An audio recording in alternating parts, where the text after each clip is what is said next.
ತೀರ್ಪನ್ನ ಕಾಯ್ದಿರಿಸದೆ court ಒಂದು ವಾರದಲ್ಲಿ ಲಿಖಿತ ವಾದ ಸಲ್ಲಿಸಲಿಕ್ಕೆ ಸೂಚನೆಯನ್ನ ನೀಡಿದೆ. ಒಂದು ವಾರದ ಬಳಿಕ ಬಹುಶಃ ಅಂತಿಮ ಆದೇಶವನ್ನ ಪ್ರಕಟ ಮಾಡುವ ಸಾಧ್ಯತೆ. ದರ್ಶನ್ ಪವಿತ್ರ ಗೌಡ ಪರ ವಕೀಲರ ವಾದ ಮಂಡನೆಯನ್ನ ಆಲಿಸದೆ ಸರ್ಕಾರದ ಪರ ವಕೀಲರ ವಾದ ಮಂಡನೆಯನ್ನ ಆಲಿಸಿರುವ ಕೋರ್ಟ್ ಉಳಿದ ಆರೋಪಿಗಳ ಪರ ವಕೀಲರಿಗೆ ಲಿಖಿತ ರೂಪದಲ್ಲಿ ವಾದ ಮಂಡಿಸಲಿಕ್ಕೆ 1 ವಾರಗಳ ಸಮಯಾವಕಾಶವನ್ನ ನೀಡಿದೆ. 1 ವಾರದ ಒಳಗೆ ತಮ್ಮ ವಾದವನ್ನ ಮಂಡಿಸಿದ ನಂತರದಲ್ಲಿ ಅಂತಿಮ ತೀರ್ಪನ್ನ ಪ್ರಕಟಿಸಲಿದೆ ಕೋರ್ಟ್. ಕನಿಷ್ಠ 10 ದಿನದ ಒಳಗೆ ದರ್ಶನ್ ಜೈಲ ಬೇಲ ಡಿಸೈಡ್ ಆಗೋ ಸಾಧ್ಯತೆ. ಹೀಗಾಗಿ ಡಿ ಗ್ಯಾಂಗ್ಗೆ 10 ದಿನಗಳ ಕಾಲ ತಾತ್ಕಾಲಿಕ ರಿಲೀಫ್. 10 ದಿನಗಳ ಕಾಲ ಅಂತೂ ಜೈಲಿಗೆ ಹೋಗಬೇಕು ಅನ್ನೋ ಅನಿವಾರ್ಯತೆ ಇಲ್ಲ, ಮತ್ತೆ ಅರೆಸ್ಟ್ ಆಗಬೇಕಾ ಅನ್ನೋ ಆತಂಕ ಇಲ್ಲ. 10 ದಿನಗಳ ತಾತ್ಕಾಲಿಕ ರಿಲೀಫ್ ಸಿಕ್ಕಿದೆ ಡಿ ಗ್ಯಾಂಗ್ಗೆ. 10 ದಿನಗಳ ಒಳಗಾಗಿ ಅಂತಿಮ ತೀರ್ಪು ಹೊರಬೀರುವ ಸಾಧ್ಯತೆ ಇದೆ. ಇವತ್ತು ಕ್ವಿಕ್ ಆಗಿ ಗಮನಿಸ್ತಾ ಹೋದ್ರೆ ದರ್ಶನ್ ಪರ ವಕೀಲರ ವಾದ ಮಂಡನೆ ಆಗಿದೆ, ಪವಿತ್ರ ಗೌಡ ಪರ ವಾದ ಮಂಡನೆ ಆಗಿದೆ, ಹಾಗೆ ಸರ್ಕಾರದ ಪರ ವಕೀಲರು ವಾದ ಮಂಡಿಸಿದ್ದಾರೆ. ಇದೆಲ್ಲವನ್ನ ಗಮನಿಸಿರುವ ಸುಪ್ರೀಂ ಕೋರ್ಟ್ ಈ ಪ್ರಕರಣವನ್ನ ನಾವೇನು ಸ್ಪೆಷಲ್ ಅಂತ ಹೇಳಿ ಟ್ರೀಟ್ ಮಾಡೋ ಅವಶ್ಯಕತೆ ಇಲ್ಲ. ಸುಪ್ರೀಂ ಕೋರ್ಟ್ನ ಮುಂದೆ ಇನ್ನೂ ಸಾಕಷ್ಟು ಪ್ರಕರಣ ಇದೆ. ಡೇ ಟು ಡೇ ಬೇಸಿಸ್ ಅಲ್ಲಿ ಅಂದ್ರೆ ಇವತ್ತು ವಾದ ಆಲಿಸಿದ್ದೀರಿ, ನಾಳೆನೆ ತೀರ್ಪು ಕೊಡಿ, ಇಷ್ಟೊಂದು ಪ್ರಿಫರೆನ್ಸ್ ಈ ಒಂದು ಪರ್ಟಿಕ್ಯುಲರ್ ಕೇಸಿಗೆ ಕೊಡೋ ಅವಶ್ಯಕತೆ ಇಲ್ಲ.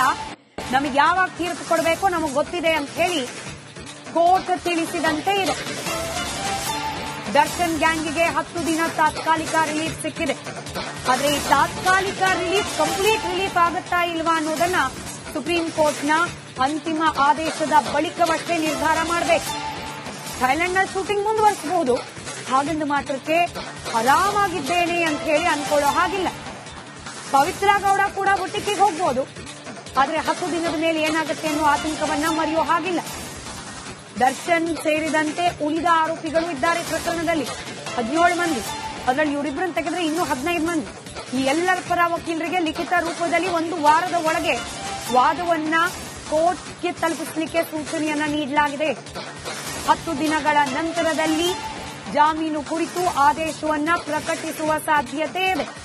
ಸುಪ್ರೀಂ ಕೋರ್ಟ್ ಕಳೆದ ಮಂಗಳವಾರ ವಿಚಾರಣೆ ಬಂದಾಗಲೂ ಕೂಡ ಹೈಕೋರ್ಟ್ನ ತೀರ್ಪಿನ ಬಗ್ಗೆ ಅಸಮಾಧಾನವನ್ನ ವ್ಯಕ್ತಪಡಿಸಿತ್ತು. ಇದೀಗ ಇವತ್ತೂ ಕೂಡ ಹೈಕೋರ್ಟ್ ಜಾಮೀನು ನೀಡುವ ನಿರ್ಧಾರವನ್ನು ತೆಗೆದುಕೊಂಡಿದ್ದರ ಬಗ್ಗೆ ಆಕ್ಷೇಪವನ್ನ ವ್ಯಕ್ತಪಡಿಸಿದೆ. ನಿರ್ದಾಕ್ಷಿಣ್ಯವಾಗಿ ಕೊಲೆ ಮಾಡಲಾಗಿದೆ, ಅಭಿಮಾನಿ ಅಂತ ಗೊತ್ತಿದ್ದು ಕೂಡ ಹಲ್ಲೆ ಮಾಡಲಾಗಿದೆ. ಹೀಗೆ ಮಾಡಿದವರಿಗೆ, ಕೊಲೆ ಪ್ರಕರಣದ ಆರೋಪಿಗಳಿಗೆ ನ್ಯಾಯಬದ್ಧವಾಗಿ ವಿವೇಚನೆಯನ್ನ ಬಳಸದಿದ್ರೆ ಜಾಮೀನೇ ಸಿಗಬಾರ್ದಾಗಿತ್ತು. ಹೈಕೋರ್ಟ್ ಜಾಮೀನು ಹೆಂಗ್ ಕೊಡ್ತು ಅನ್ನೋದ್ರ ಬಗ್ಗೆ ನನಗೆ ಕೆಲವೊಂದಷ್ಟು ಅನುಮಾನಗಳಿದೆ. ಅದರಲ್ಲೂ ಬಹಳ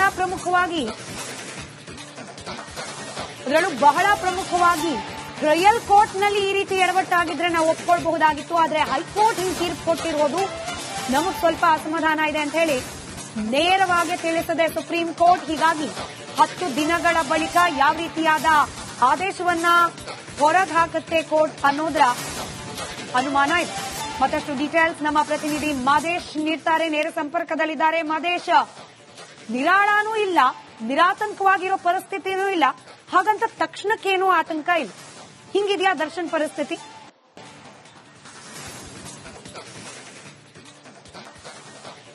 ಖಂಡಿತವಾಗ್ಲೂ ಸ್ಮಿತಾ, ಇವತ್ತು ಏನ್ ಆದೇಶ ಹೊರಗಡೆ ಬಿದ್ದೇ ಬಿಡುತ್ತೆ ಅನ್ನುವಂತ ಒಂದಷ್ಟು ಟೆನ್ಷನ್ಗಳು ದರ್ಶನ್ಗೆ ಸಾಕಷ್ಟು ಕಾಡ್ತಿತ್ತು. ಈಗಾಗಲೇ ಅವರು ಥೈಲ್ಯಾಂಡ್ನಲ್ಲಿ ವಿದೇಶದಲ್ಲಿ ಶೂಟಿಂಗ್ ನಲ್ಲಿ ಇದ್ದಾರೆ. ಮತ್ತೊಂದು ಕಡೆ ಇವತ್ತು ಸುಪ್ರೀಂ ಕೋರ್ಟ್ ನಲ್ಲಿ ಈ ಒಂದು ಪ್ರಕರಣಕ್ಕೆ ಸಂಬಂಧಪಟ್ಟಂತೆ ವಿಚಾರಣೆ ಮಾಡುವಂತ ಕೆಲಸವನ್ನ ಸುಪ್ರೀಂ ಕೋರ್ಟ್ ಮಾಡಿತ್ತು. ಸದ್ಯಕ್ಕೆ ಅಂತೂ ರಿಲೀಫ್ ಇದೆ, 10 ದಿನಗಳ ಕಾಲ ರಿಲೀಫ್ ಇದೆ.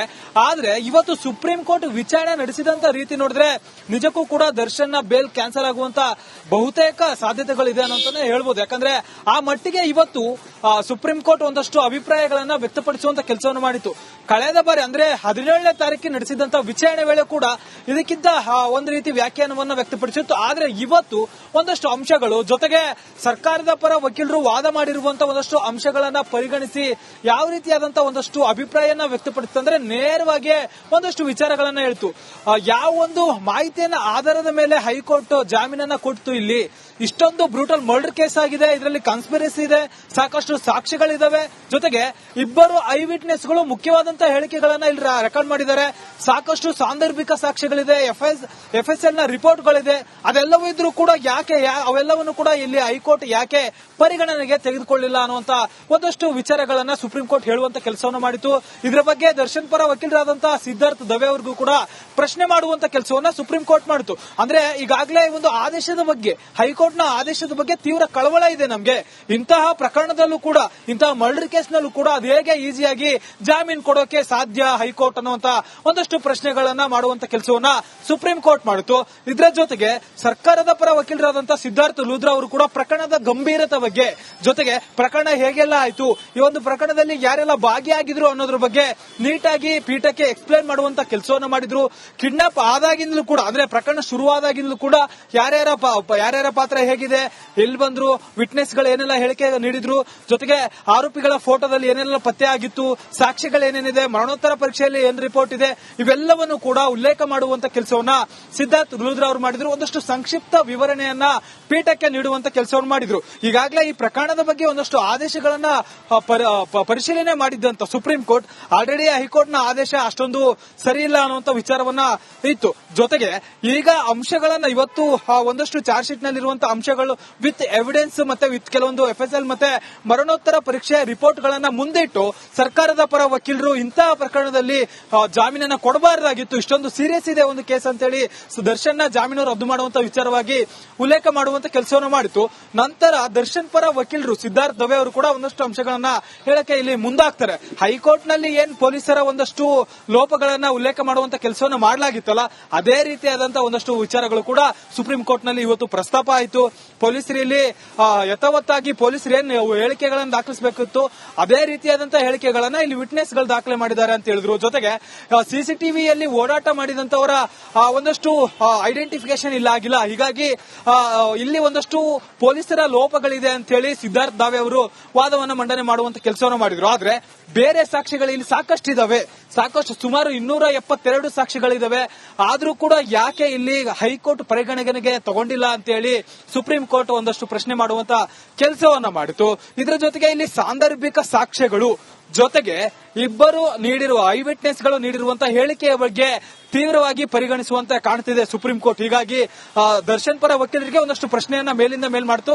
ಇದರ ಜೊತೆಗೆ ಇದೇ ಸಂದರ್ಭದಲ್ಲಿ ಪವಿತ್ರ ಗೌಡ ಪರ ವಕೀಲೆಯೊಬ್ಬರು ಕೂಡ, ಮಹಿಳಾ ವಕೀಲೆಯೊಬ್ಬರು ಕೂಡ ವಾದವನ್ನ ಮಂಡನೆ ಮಾಡೋದಕ್ಕೆ ಹೋಗ್ತಾರೆ.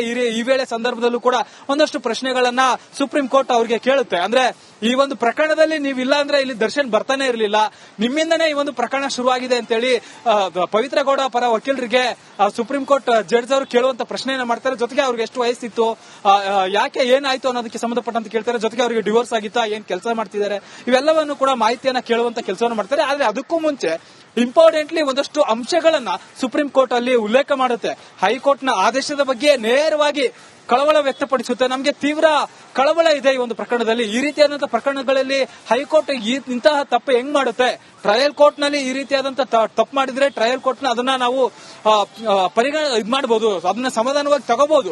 ಆದ್ರೆ ಒಂದು ಹೈಕೋರ್ಟ್ ಈ ರೀತಿಯಾದಂತಹ ಒಂದು ಆದೇಶ ಹೊರಡಿಸುತ್ತೆ ಅಂತಂದ್ರೆ, ಇಂತಹ ವಿಚಾರಗಳನ್ನ ಇಷ್ಟೆಲ್ಲ ಸಾಕ್ಷಿ ಇದ್ರೂ ಕೂಡ ಅವುಗಳನ್ನ ಪರಿಗಣಿಸಿಲ್ಲ ಅಂತಂದ್ರೆ ಇದನ್ನ ನಾವು ಸಹಿಸೋಕೆ ಆಗುದಿಲ್ಲ. ಹೈಕೋರ್ಟ್ ಮಾಡಿರುವಂತಹ ತಪ್ಪನ್ನ ನಾವು ಮಾಡೋದಿಲ್ಲ ಅಂತೇಳಿ ನೇರವಾಗಿ ಸುಪ್ರೀಂ ಕೋರ್ಟ್ ಜಡ್ಜ್ ಹೇಳುವಂತ ಕೆಲಸವನ್ನು ಮಾಡ್ತಾರೆ. ಇದೆಲ್ಲ ವಾದ ಮತ್ತೆ ಪ್ರತಿವಾದಗಳಾದ ನಂತರ, ಅಂದ್ರೆ ಎಲ್ಲ ಒಟ್ಟು 7 ಆರೋಪಿಗಳ ಪರ ವಕೀಲರ ಸಂಪರ್ಕದಲ್ಲಿರಿ. ಇನ್ನು ನನ್ನ ಕಲೀಗ್ ಶ್ರೀಪಾದ್ ಪಾಟೀಲ್ ಕೂಡ ಮತ್ತಷ್ಟು ಡೀಟೇಲ್ಸ್ ಅನ್ನ ಕೊಡ್ತಾ ಹೋಗ್ತಾರೆ. ಶ್ರೀಪಾದ್, ಬಹಳ ಮುಖ್ಯವಾಗಿ